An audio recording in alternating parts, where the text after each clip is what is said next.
Hey, welcome to my studio. I'm Daniel Norton. Today we're going to talk about shooting film. Not shooting a film like a movie, but shooting film, analog as they call it.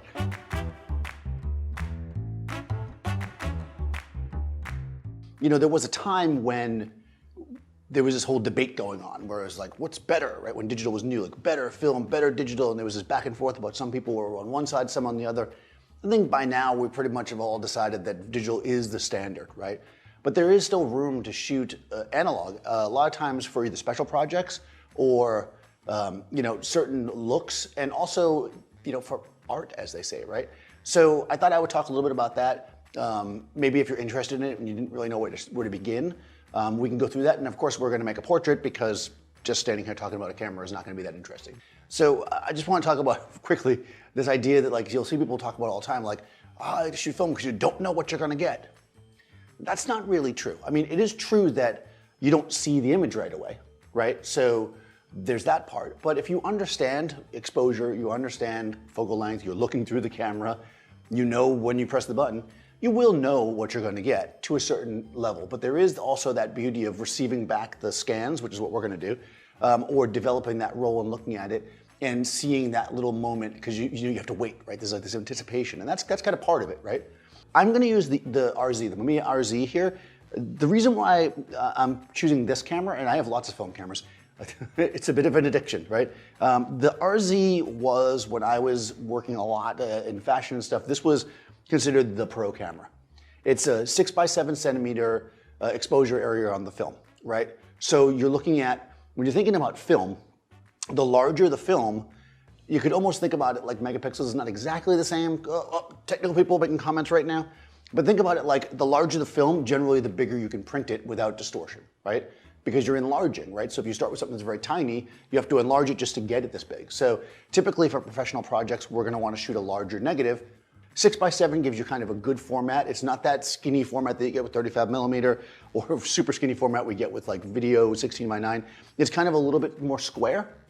But it still has a rectangular bit to it. A lot of magazines were kind of in that format, so it worked out well if you're trying to fill the frame. And even though this was your primary professional camera, these are really easy to get now. They're pretty inexpensive. You can go on to like Adorama for the used department. You can pick one of the guys up for a song. It's a professional camera. It will work for you. There's lots of accessories and lenses available for it, so it's just very, very cool.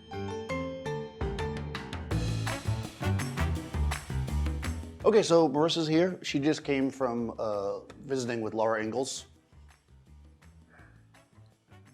I don't even know what that is, but I'm assuming she's old. I mean, maybe. If you know who Laura Ingalls is, go ahead and put it in the comments. So here she is. No, we decided. I was like, Marissa, I'm gonna shoot some film, and she was like, I'll bring something vintage from the '90s. So. No, but this is a nice, simple outfit. We're going to shoot something very classic, so I like this. So obviously, now it's a different thing, right? When this was what everybody shot with, it was just what it is, right? But to somebody who's being photographed in an analog way now, it's kind of special. It's special, isn't it? It is special. You feel special, right? So, you can kind of think about that when you're doing it. It changes the mindset. It's not about quality. It's not about anything except for it changes the way that you shoot. So we're going to take this. I'm going to light it in a very kind of simple, kind of open way, and we'll make some really fun portraits.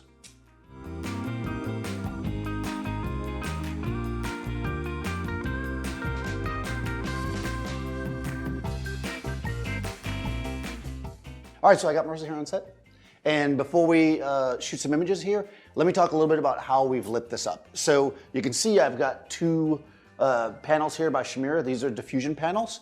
And behind them, I've got some Profoto lights. So basically what I've got is two lights that are hitting these panels and spreading out and kind of giving this wash of light. What I wanted to create was a similar feel to what you get in my studio from the windows that are over here, except I want to be able to control it, right? I can do this whenever I want. And plus, Marissa likes to look that way.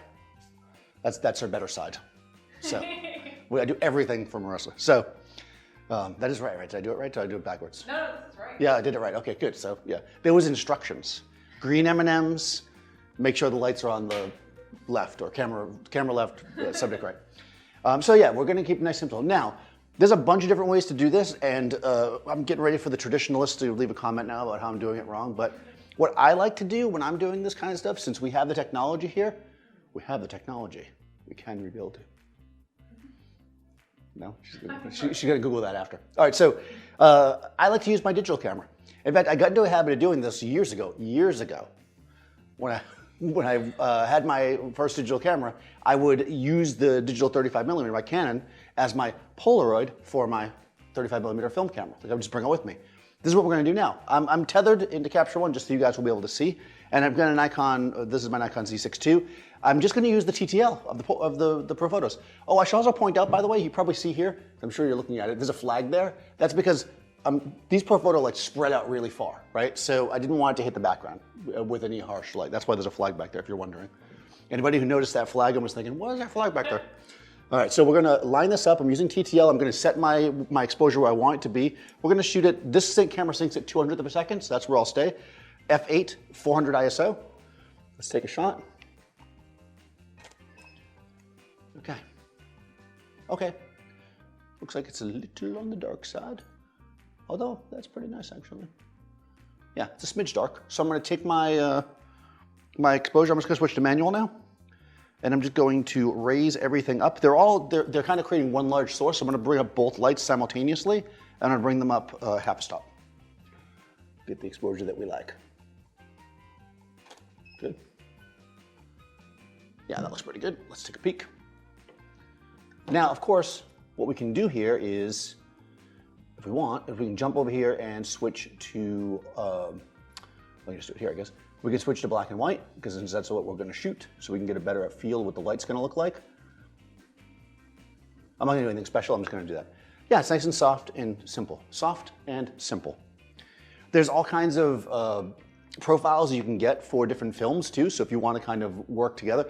What I find is this can be a fun thing to kind of shoot some digitals and then have your camera off to the side, your film camera, and then when you see the shots you really want, you can come in and shoot a few film. That kind of mix it up a little bit. All right, you ready? I've just got this camera set at 250th since there is no 200 on this camera. I'm going to set it at f8. And since my lights are locked into manual, I'm good to go. This is the same remote, right? Profoto manual remote. There is a shoe on the side of the RZ where you can put either a flash or a remote. However, because the way that this one has focusing knobs on both sides, and what I found is it gets a little tight with the Profoto remote. So if you are using Profoto remotes, I find using a cable works better. So that's why it's down here. Plus it feels more cool to do that. Come on, this is all about coolness at this point, right? All right, so here we go. This is actually one of the fun things about an RZ is that it's backwards. It's not upside down, but it's backwards. And I did the classic mistake that everybody does. The camera will not let you take a picture of the dark slides in there, which is good. Some older cameras that don't have electronics and stuff in them especially will let you shoot with the dark slide in there, and that is terrible because then you waste it, right? You get no picture, right? So the RZ is made for stupid people. All right, which is good for me. Right, okay. No. There we go. All right, so I advanced the film. That felt good. There's 10 shots on a roll. I'm just gonna check my focus like this, and here we go. Good. Otherwise, it's just like shooting with a regular camera. In fact, it is a regular camera for people of a certain age. It's like, is that film made out of acetate? Good. Good. Just like that, I can feel like I'm at the end. Yep, I am. I can feel it. Nothing more satisfying than that. Okay, now we shot a roll. So I'll put the dark slide back in. I find it easier usually to rotate it. By the way, I was shooting vertical there. We pop the back off. I would hand this to my assistant if it was back in the day. We put the next roll and the next one on there. Pull the dark slide out. Once you get a rhythm for this, it's pretty fast. Maybe I'll shoot horizontals for these, why not? So once you get your first roll of film, it's gonna come out like this. You wanna take this little tail here. It's like origami. It's not like origami at all. You take this little tail, you tuck it underneath. Now, if I'm not mistaken, I'll tell you in a second, this is important. Nope, it's the Agfa film. It must be, I was trying to remember if it was Ilfa or Agfa. Agfa film tastes like mint when you do that. Oh, so it's like a treat. It's like a treat every time you shoot a roll, but this tastes like nothing. Since she's looking especially good today, I'm gonna use the long lens. I know, it's crazy. Now you wanna make sure that you don't get any dust on your sensor. No, I'm just kidding. So this is my portrait lens. You have to say portrait so it sounds fancier. It is a 180. Now, I got this lens for $30 because the back part was bent. And I literally just took a set of pliers and bent it back. I know. How much would that be brand new? Well, I mean, when these lenses were new, they were thousands of dollars, but I mean, you can get them used. This lens used is probably maybe $100 maybe. I mean, if you bring it. But I was like, how can I not get this lens? I hardly ever shoot with such a long lens, but I felt like for that money, ooh la la. Good. Yeah, with no autofocus, you got to be a little careful.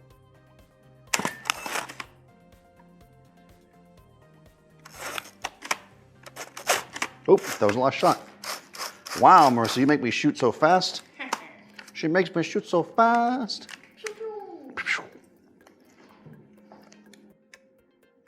There we go. Good. Good. Oh, God. Oh, sorry. I'm not quite as fast with this as I am with the other camera. Good, resettling. Good. Oops. You settled. You've gotten lower for some reason. Hold on. Nope. No, you're good. I'll drop. You're fine. Stay where you are. Whatever's comfortable for you. Okay. Good, good, good. Focusing. Wow. Nice. Good.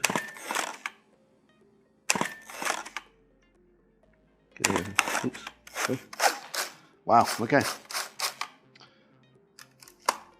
You're costing me a fortune here.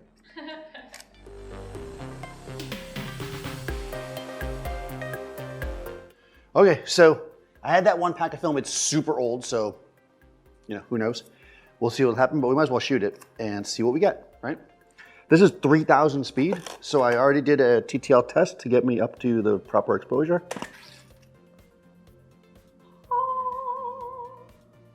Perfect. Did it come up? Yeah, it did, okay.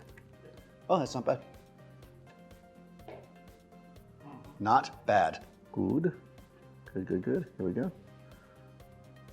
Nice.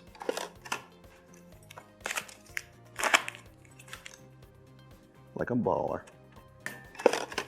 Polaroids always work better when you throw them on the ground. That was the last one, actually. Okay, so Marissa has the original.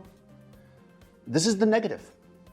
So there's actually, if you go around and look online, you can see people do this a lot, and maybe we'll do this and throw it in the video. You'll see it right now if it worked. If you let this dry and scan it and then flip it in Photoshop, it oftentimes can draw like extra detail and look really interesting. So when they're wet like this, they're super, super delicate. So I'm gonna leave it out to dry and we'll try to scan this and see what we get. So, film, fun, right? To me, this is the kind of thing that we can appreciate as a separate kind of medium to work in. It has a different feel when you're working with your subject. You create a different result. It's not better, it's not worse. Yeah, you can take your digital files and put fake frames around them and add grain. But the thing is, if you shot it in the same way you shoot digital when you're out there in the field shooting, you have a different mindset. And I think that's really what separates shooting analog from digital, is the mindset that you have when you go into it. The fact that you can't look at the shots as soon as you shoot them, so you stay focused on the shoot. The fact that you're going to be shooting with, oftentimes if you go medium format or large format, bigger cameras that are slower to use. It just changes the way that you shoot, and it can be really kind of a breath of fresh air. So in any case, I will put Marissa's information in the description so you guys can follow her. Be sure to follow me, Daniel Norton Photographer. I'll see you next time on set. Thank you guys for watching. If you enjoyed this video, then be sure to click on one of these videos that I'm told will be put somewhere on this screen. And be sure to subscribe and ring the bell. Cheers. So awkward.